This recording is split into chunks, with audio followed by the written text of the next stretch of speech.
Bom dia, irmãos, irmãs. A graça bendita do Senhor Jesus esteja sobre todos nós, nesta manhã bonita, gostosa, agradável, e nós temos aqui reunidos para estudar juntos a palavra de Deus. No mês de dezembro nós estamos conversando sobre esse tema. Ele veio. Por que Jesus veio? Já diversas abordagens nos domingos anteriores, e hoje, de maneira que eu diria uma feliz coincidência, não sei se existe coincidência no reino de Deus, mas ontem nós estamos o dia todo tratando de um tema, celebrando a recuperação.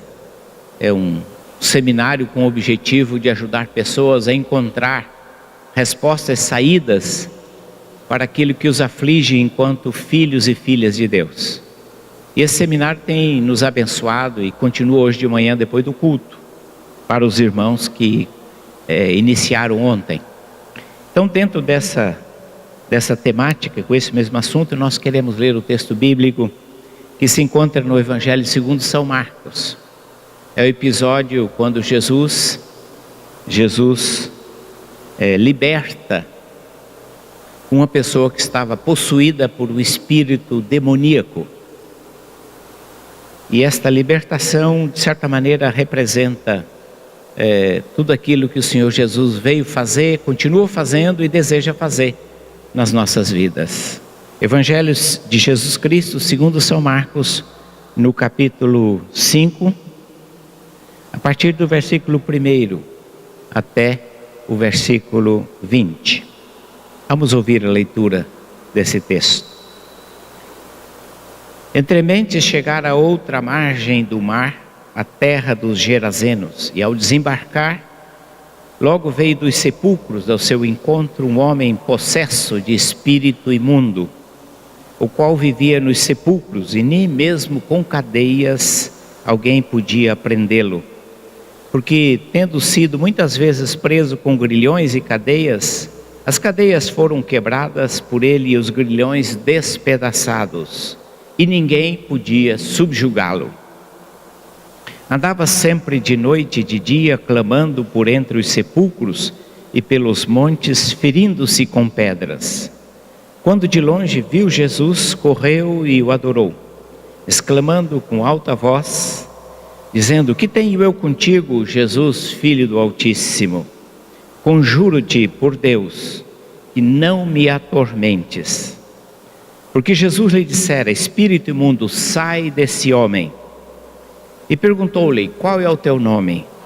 E ele respondeu: Legião é o meu nome, porque somos muitos. E rogou-lhe encarecidamente que não os mandasse para fora do país. Ora, pastava ali pelo monte uma grande manada de porcos, e os espíritos imundos rogaram a Jesus, dizendo: Manda-os para os porcos, para que entremos neles. Jesus o permitiu. Então, saindo os espíritos imundos, entraram nos porcos. A manada, que era cerca de 2.000, precipitou-se despenhadeiro abaixo para dentro do mar, onde se afogaram. Os porqueiros fugiram e o anunciaram na cidade e pelos campos. Então saiu o povo para ver o que havia sucedido, e foram ter com Jesus, vendo o endemoniado que tivera a legião assentado, vestido em perfeito juízo, temeram. Os que haviam presenciado os fatos contaram-lhe o que acontecera ao endemoniado acerca dos porcos, e entraram a rogar-lhe que se retirasse da terra deles. Ao entrar Jesus no barco, suplicava-lhe o que fora endemoniado que o deixasse estar com ele.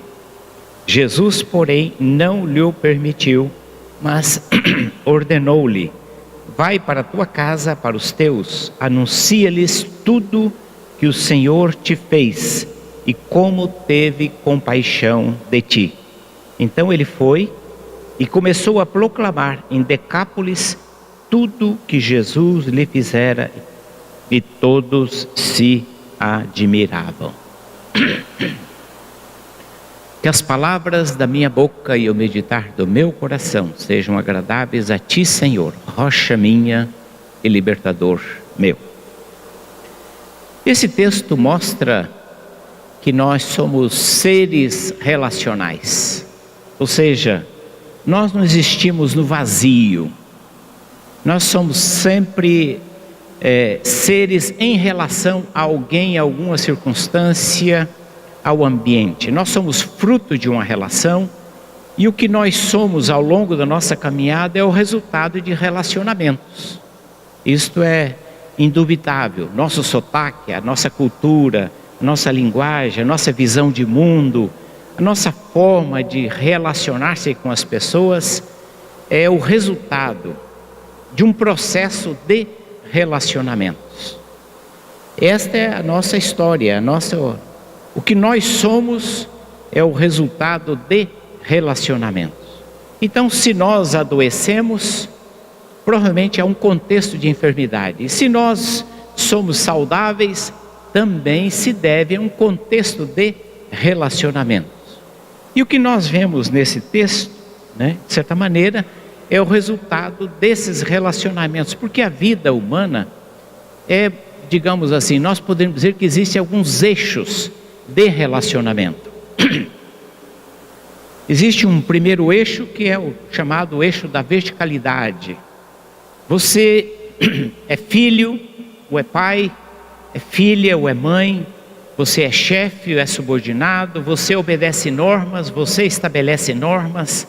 E nós vivemos num contexto onde sempre há esta dimensão da verticalidade, que você tem a responsabilidade de obedecer algo, ou de fazer algo se realizar, se cumprir por conta de uma autoridade, de uma função, de uma posição que você desempenha. Então, este é um eixo da nossa vida. Nós sempre transitamos nesse eixo. Você tem horário para cumprir, você tem normas para cumprir, você trabalha na empresa, você tem horário para entrar, você tem horário para sair, você anda no trânsito, você tem que obedecer os sinais, você tem que obedecer a sinalização. Enfim, a vida é articulada nesse eixo que nós chamamos da verticalidade, onde você tem que obedecer, onde você tem que cumprir regras. Isto é um fato da vida. Há um outro eixo da nossa vida chamado o eixo da horizontalidade, que diz respeito aos nossos relacionamentos uns com os outros. Você é filho, você é pai, mas você é irmão. E nós nos relacionamos uns com os outros nessa dimensão. Nós somos vizinhos, nós convivemos, nós trabalhamos juntos, estudamos juntos, cultuamos juntos. Enfim, há uma enorme esfera da vida humana onde esta dimensão da horizontalidade se expressa. E que também, de certa maneira, as possibilidades de adoecer ou as possibilidades de cura nessa dimensão da horizontalidade. E o terceiro eixo da vida é o eixo da interioridade. É a relação conosco mesmo. É como você se vê, como você se enxerga, como você se analisa, como você se posiciona. É o resultado dessas somas de experiências e como você se vê a partir disso e como que você reage em função dessas experiências, vivências, relacionamentos que foram acumulados e que de certa maneira afetam a nossa postura conosco mesmo. Então nesses três eixos existem distorções e existem possibilidades positivas, saudáveis, concretas. Quando nós olhamos a história bíblica aqui do endemoniado gadareno, nós podemos perceber claramente como essas três áreas, elas foram contaminadas, não só pelo pecado, que isso afeta todos nós, mas no caso do endemoniado gadareno, a possessão demoníaca, a influência espiritual, um caráter extremo, afetou, como ela agravou, como isso se acentuou, como que a presença demoníaca, a presença das trevas, de um espírito das trevas na vida daquele homem, transtornou essas dimensões. Então, quando nós olhamos na dimensão da verticalidade, nós vemos a primeira manifestação. Quando Jesus se aproximou daquele homem, ele disse: não me atormentes. Ou seja, a presença de Deus era um tormento. Ele se sentia incomodado pela presença de Deus. Não me atormentes, vieste atormentar-nos antes do finais dos tempos.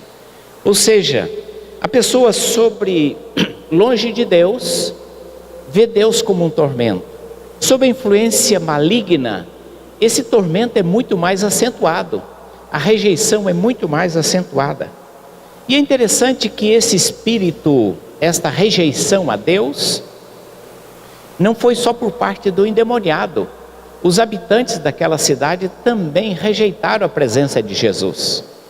Então, quando Jesus expulsou o demônio, os demônios daquele homem, eles disseram: não, retira-te daqui, sai daqui, nós não queremos a tua presença. Apesar de verem o que Jesus fizera, o bem que Jesus fizera para aquele homem, eles se sentiam incomodados pela presença de Jesus. Porque talvez eles amassem mais os porcos do que uma pessoa saudável, do que uma pessoa curada e restaurada. Percebem como esta rejeição a Deus, como enfermidade na dimensão da verticalidade, faz com que os seres humanos, na sua relação com Deus, tenham relações distorcidas com Deus. Não precisa a pessoa estar endemoniada. Não é necessário a pessoa estar sob a influência de um espírito demoníaco das trevas. Mas a pessoa longe de Deus, rejeita Deus, recusa Deus, deforma Deus, nega Deus, vê Deus como uma ameaça, vê Deus como um perigo, vê Deus como algo, como uma intromissão indevida. Porque alguma coisa está distorcida entre nós que se chama pecado. E nós não conseguimos ver em Deus o amigo, o Pai, o Salvador, o Redentor, o Provedor, a nossa rocha, o nosso refúgio, mas nós rejeitamos Deus. Esta reação extrema é do endemoniado, mas os seres humanos, mesmo que não endemoniados, mesmo que não sob a possessão demoníaca, reagem diante de Deus por conta de uma distorção chamada pecado que habita em nós. Rejeitam a orientação, a direção, rejeitam a palavra de Deus, rejeitam a instrução que vem de Deus, porque há algo em nós que está distorcido, algo em nós que está adoecido, e por isso nós queremos ser os nossos próprios deuses, ser o nosso próprio Deus.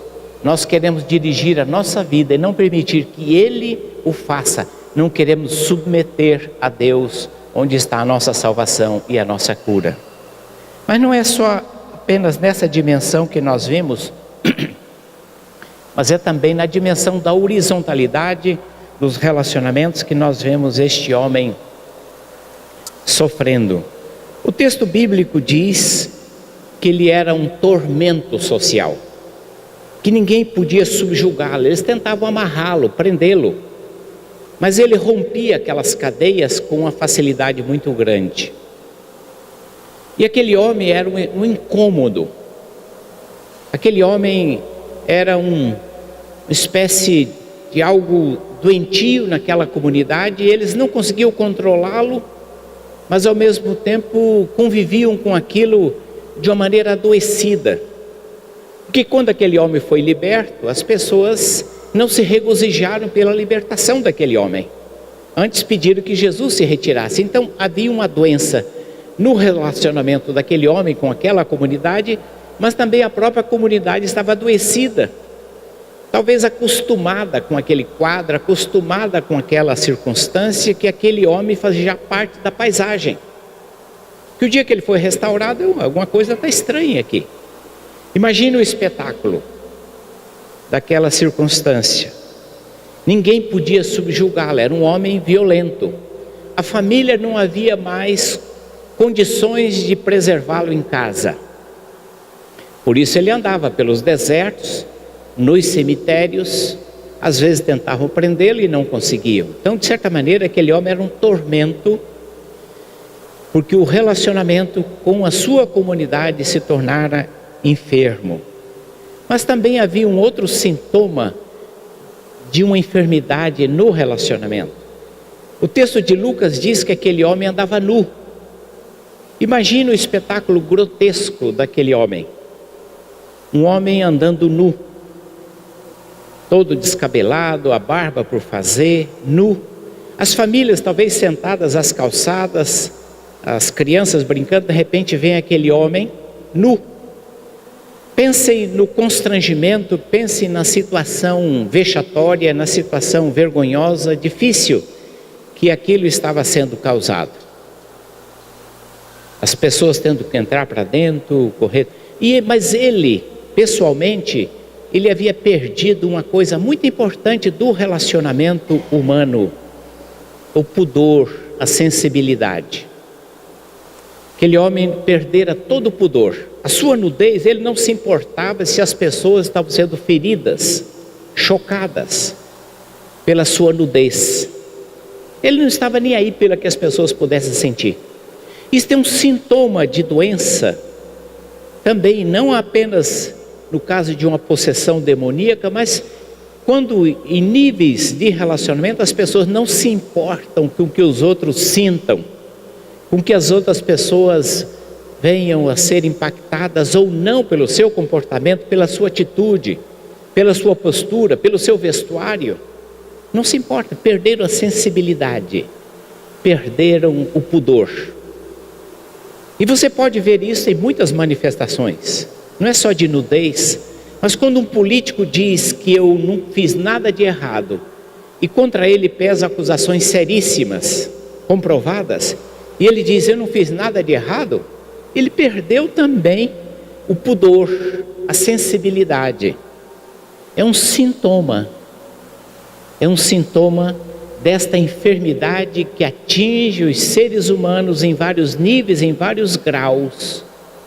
E o grau mais extremo, nós presenciamos, é o texto aqui, quando uma pessoa está sob a influência demoníaca. A perda da sensibilidade, a perda do pudor. Mas há também, nesse caso, uma manifestação, o isolamento. Aquele homem não podia viver em casa. Ele não respeitava mais os horários, não respeitava mais os limites da família. Então a família não teve mais condições de reter, de conviver com aquele homem. Então ele andava solto, perambulando pelos desertos e pelos cemitérios. Vivia nos sepulcros. Quando a presença dele se tornava um inferno para a família. A presença dele se tornava insuportável para a família. Tinha um grau extremo. Há outros níveis, quando os relacionamentos familiares chegam a este ponto, quando a presença de uma pessoa, a companhia de uma pessoa, se torna algo insuportável. É um sintoma de uma enfermidade nos nossos relacionamentos, nas nossas convivências. Quando a presença de alguém se torna intolerável e é preciso haver rupturas. É sintoma de doenças e enfermidades que têm nos atingido como seres humanos. Mas, e do ponto de vista da interioridade, nós vemos os sinais. Ele tinha um comportamento autodestrutivo. Aquele homem se feria, andava noite e dia, sem descansar, sem se alimentar, sem repousar, andando pelos sepulcros, ferindo-se com pedras. Então, com ele mesmo, ele perdera toda a autoestima. Ele não cuidava mais do seu corpo, não repousava, não tinha os cuidados necessários que todo ser humano, na sua normalidade, ou com o mínimo de normalidade, tem de cuidar de si mesmo. Um comportamento autodestrutivo. Mas também o isolamento, porque ele não conseguia mais conviver, conversar e dialogar com as pessoas, por isso vivia isolada. E a sua identidade destruída. Quando Jesus pergunta, qual é o teu nome? Ele diz, Legião é o nosso nome, porque somos muitos. Então aquele homem já perdera a sua identidade, ele não sabia mais quem ele era, ele fora controlado por uma série de outros fatores e seres, que ele perdera o controle sobre ele mesmo, que ele já não podia dizer: meu nome é João da Silva, moro em tal lugar, resido em tal lugar, sou filho de fulano e de ciclano. Ele perdera a sua identidade fundamental, por conta da influência maligna. E de certa maneira, isso expressa o que o pecado faz em todos nós, na nossa relação com Deus, na nossa relação com os nossos irmãos, na nossa relação conosco mesmo. O pecado tem esse poder destrutivo, esse poder deletério, esse poder de corromper os relacionamentos, e vai afetando progressivamente os relacionamentos. Mas é interessante que a presença de Jesus é uma presença de cura. Presença de cura. Jesus veio para curar. E aqui uma coisa muito importante, lembrando aos irmãos, que a palavra salvação. Jesus disse: o Filho do Homem veio para buscar e salvar o que se havia perdido. A palavra salvação, um dos significados da palavra salvação que nós temos esquecido, que a palavra salvação significa cura. Salvar significa curar. E esta cura precisa ser vista não numa perspectiva unicamente instantânea, mas como um processo. Porque a graça de Deus não se esgota na conversão. A graça de Deus não se reduz à conversão. Às vezes nós pensamos: a pessoa se converteu, pronto, a graça de Deus realizou toda a obra. Não, ali foi o início desse processo da graça de Deus. A graça de Deus começa na conversão e ela se estende por toda a nossa vida, como um processo de cura, em todas essas dimensões, na nossa verticalidade, na nossa horizontalidade e no relacionamento conosco mesmo. E quando nós olhamos o que Jesus fez naquele homem, é o sinal daquilo que Jesus veio fazer também para nós aqui hoje, como igreja hoje. É interessante que o primeiro resultado da cura de Jesus é que aquele homem agora desejava estar na presença de Jesus. Se anteriormente a presença de Jesus era rejeitada, era um tormento, agora ele estava sentado em perfeito juízo ao lado de Jesus e queria ficar com Jesus, porque ele fora curado. Ele não via Jesus como ameaça, mas Jesus como amigo. E não via Jesus como um risco à sua liberdade, mas Jesus como contribuição à sua liberdade. Ele via Jesus como Senhor, via Jesus como aquele mestre da qual eu não posso prescindir, porque ele fora curado nesta dimensão, fora restaurado nesta dimensão. Mas há um outro sintoma da cura que Jesus operara naquele homem, é que Jesus estava devolvendo aquele homem à família e à sociedade. Ele queria ficar com Jesus, mas Jesus disse: não, vai, volta aos teus, volta para a tua família, agora você pode voltar a conviver com a sua família, e você vai anunciar a tua família, você vai compartilhar com a tua família o que Deus fez na tua vida. Jesus estava reinserindo aquele homem nos seus relacionamentos, a começar pela família, onde estava o primeiro foco da doença, da enfermidade, dos conflitos, da ruptura. Jesus estava devolvendo aquele homem à família, para que ele pudesse viver em paz com a família, que Jesus veio para curar os nossos relacionamentos familiares também. Ele veio não apenas para curar o nosso relacionamento com Deus, ele veio para curar, para que nós nos vejamos na nossa relação com Deus, numa relação fraternal, filial, como filhos e filhas de Deus. E ele veio também para que a gente aprenda a conviver. E o primeiro espaço de convivência saudável é a família. E Jesus veio com esta finalidade. Ele está devolvendo este homem, então, a sua família, para que lá ele pudesse, na convivência, ser instrumento de cura na sua família. Mas há uma coisa também nesse texto que mostra que Jesus estava restaurando a sua identidade. Ele estava em perfeito juízo, sentado, vestido. E agora ele recobrar a sua sensibilidade, o seu pudor. Ele percebera o outro.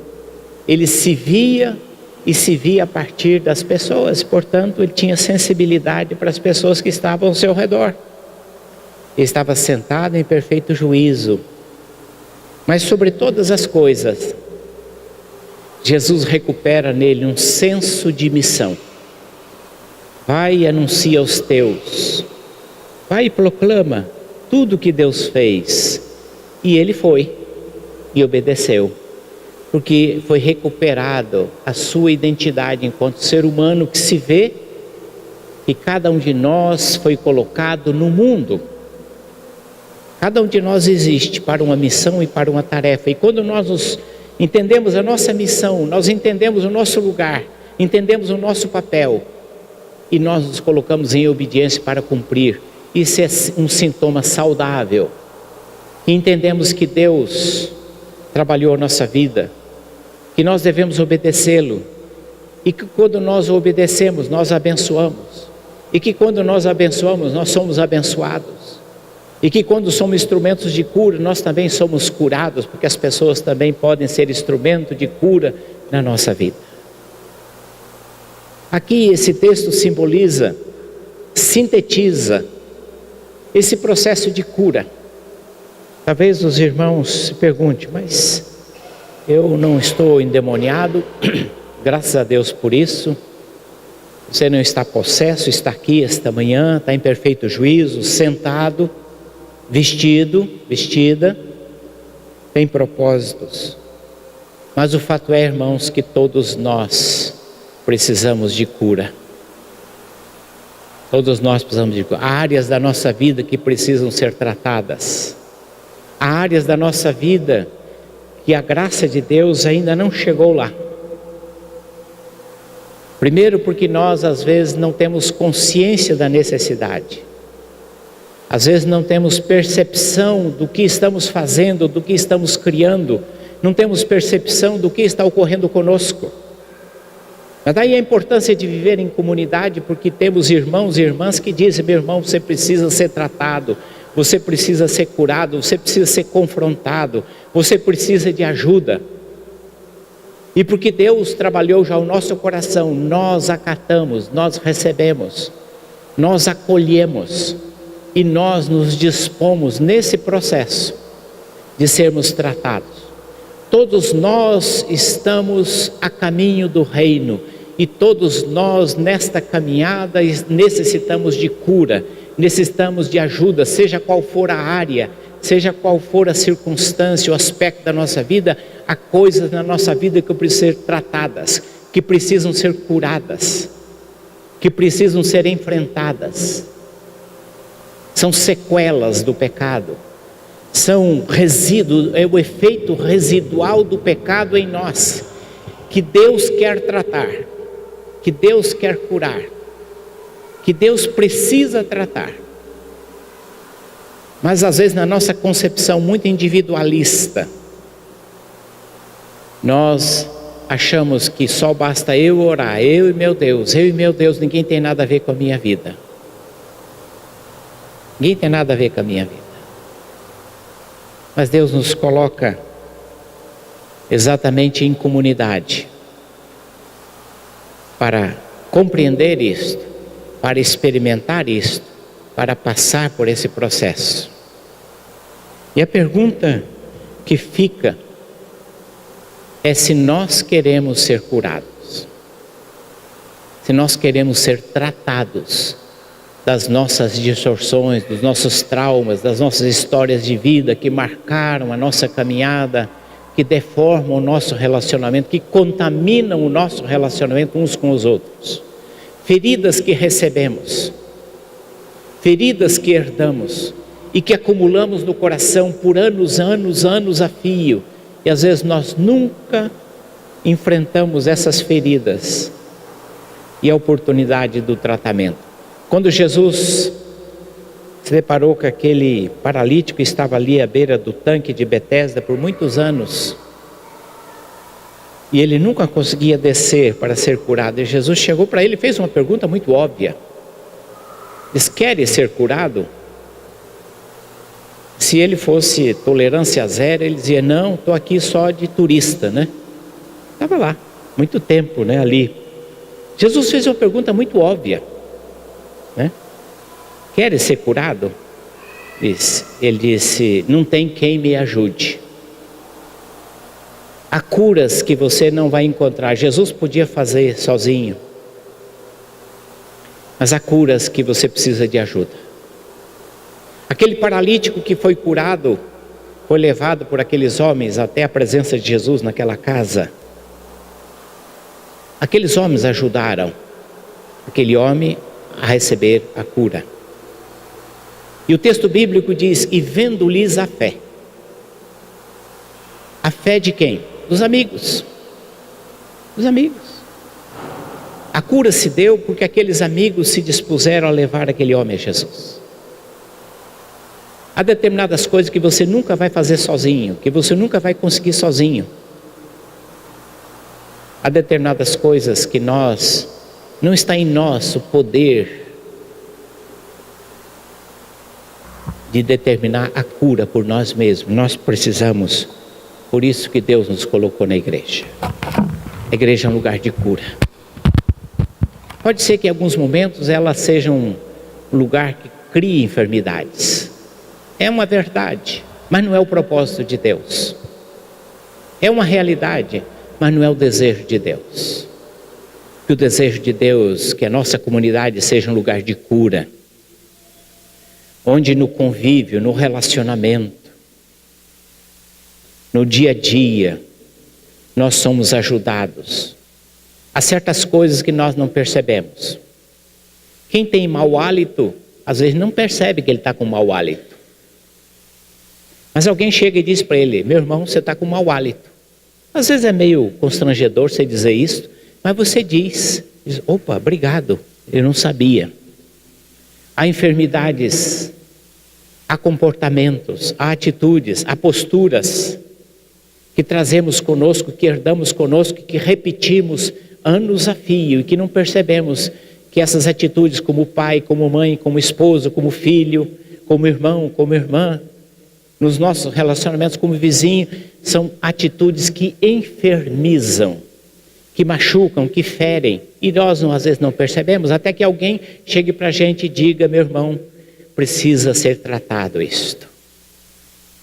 E nós precisamos ter a humildade para reconhecer que precisamos de cura. Aquele homem foi curado quando ele dizia: eu preciso de cura. Senhor, eu estou aqui há tanto tempo e não consigo, eu preciso de ajuda. Não tem quem me ajude. Deus te coloca na igreja porque nós temos irmãos e irmãs de caminhada. Esse é o propósito de Deus para a igreja e o propósito de Deus para você. Encontrar cura. A graça de Deus que flui através de irmãos e irmãs. Alguém disse que a graça de Deus tem mãos, a graça de Deus tem pés. A graça de Deus tem orelha, a graça de Deus tem nariz, a graça de Deus tem olhos, a graça de Deus tem sotaque. A graça de Deus tem um rosto, porque ela se encarna em cada um.